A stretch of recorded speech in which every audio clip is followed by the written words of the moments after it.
د لرې پرتو غرونو ترمنځ یو ښکلی کلی و. د کلي خلک خوشحاله وو، ماشومان به په کوڅو کې لوبې کولې او د ماښام پر وخت به د جومات اذان د ټول کلي فضا ډکوله. هر څه موجوده و، اوبه، ونې، ښکلې سیمه، خو خلکو یو څه هیر کړي وو. هغوی الله جل جلاله هیر کړی و.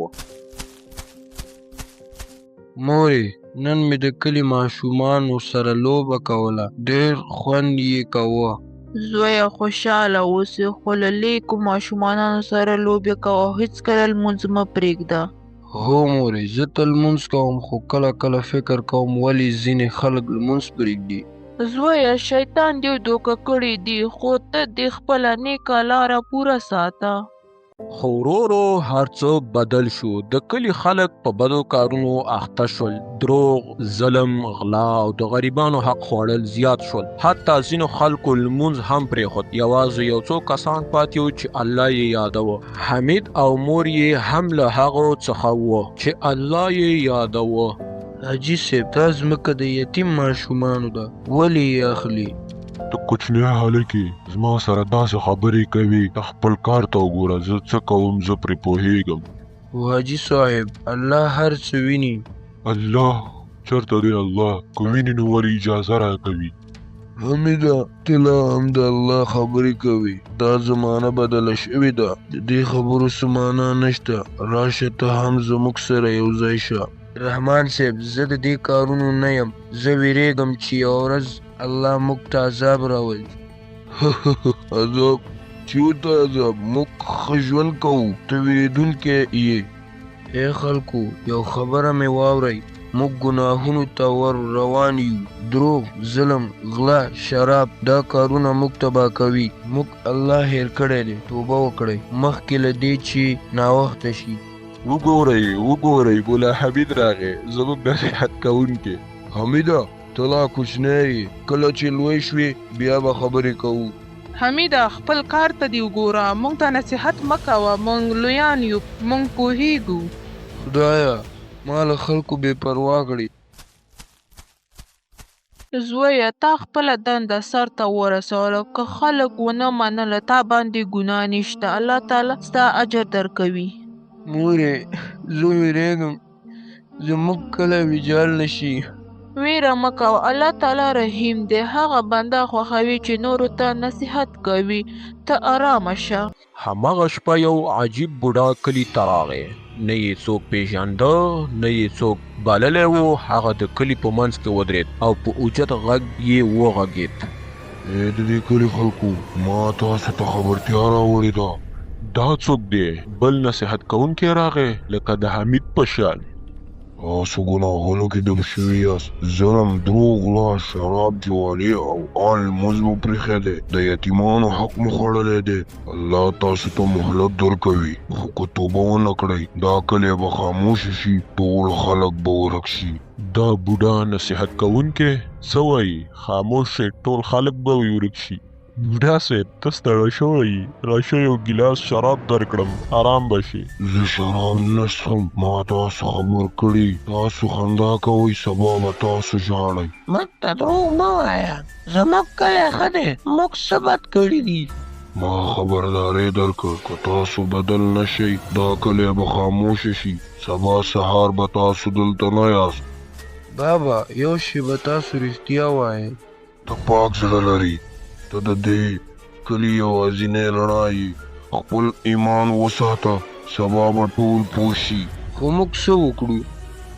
زویه، توبه، دعا او د الله له رحمته مه ناهیلې کېږه. په سبا شپه سخت باد پیل شو. اسمان تور شو، سپي به غپېدل او عجیبه غږونه به اورېدل کېدل.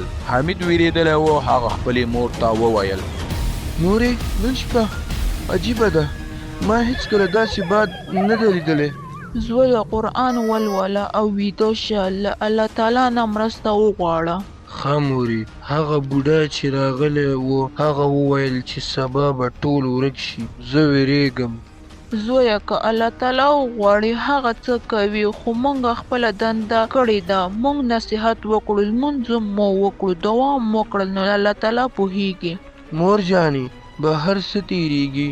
زویه الله یادوه، الله پوهیږي چې بهر څه تیریږي.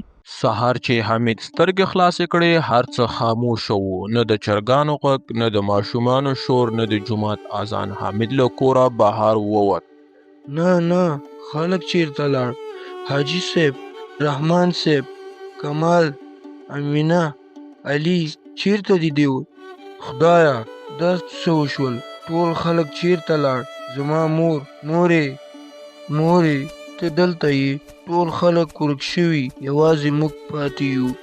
زویه زه دلته یم، مه وېرېږه، الله تعالی به موږ ته لار وښایي.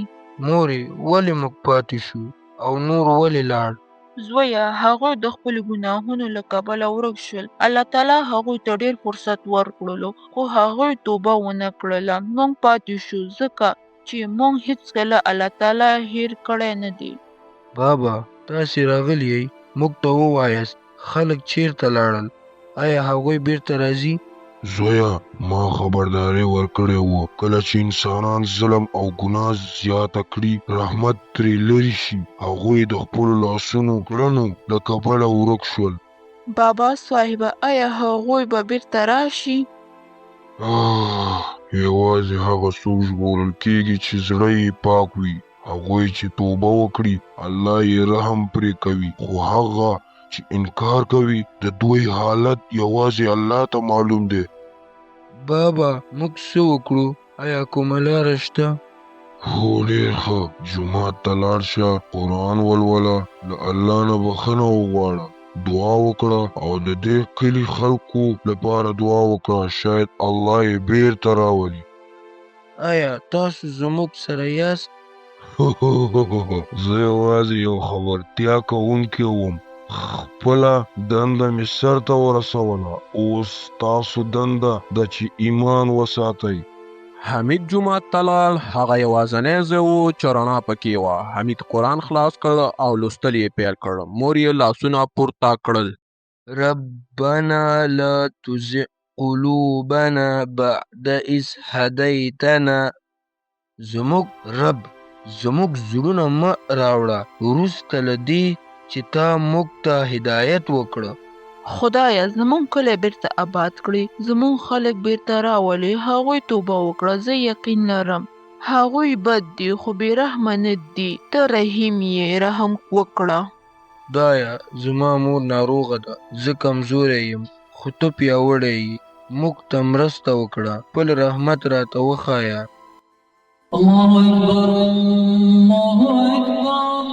مورې اذان اورم خو ملا صاحب چیرته دی؟ زویه دا د الله تعالی نښه ده، زموږ دعا قبوله شوه، انتظار وکړه. سهار چې حمید بهر راووت د کلي خلک بیرته راښکاره شوي وو، حیران او خاموش. هیڅوک نه پوهېدل چې څه شوي وو، خو د هغوی په سترګو کې یو څه بدل شوي وو. حمیده موږ چېرته وو؟ څه شوي وو؟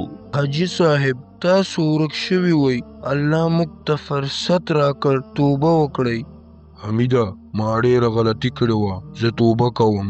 حمیده ما پر تا خندا کوله، اوس پوه شم چې تا رښتیا ویلې، الله تعالی ما ته یو بل فرصت راکړ. حمیده زه به خپل ماشوم ته دین درس ورکړم، زه به بدلون د خیر راولم.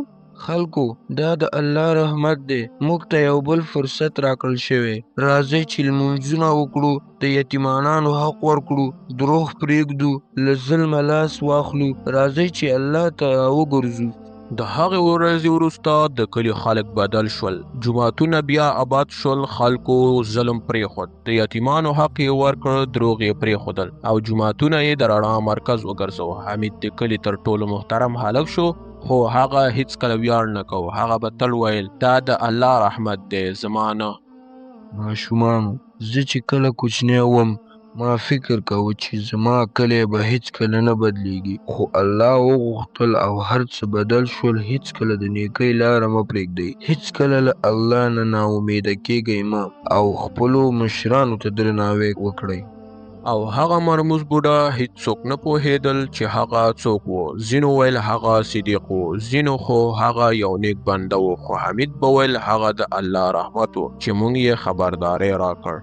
کله چې انسان له الله لرې شي ژوند یې تیاره کیږي خو توبه او نیکي انسان بیرته رڼا ته راولي. الله هیڅکله خپلو بندګانو ته دروازې نه تړي او یقینا الله د ګناهونو بخښونکی او ډیر رحم کوونکی دی. او آیا الله تعالی کله د انسان توبه نه قبلوي؟ موږ ته یې په کمنټ کې ووایاست. کو زموږ ویډیو مو خوښه شوې وي ویډیو د سره لایک کړئ او د لا نورو اسلامي ویډیوګانو دپاره زموږ یوټیوب چینل د سره سبسکرایب کړئ.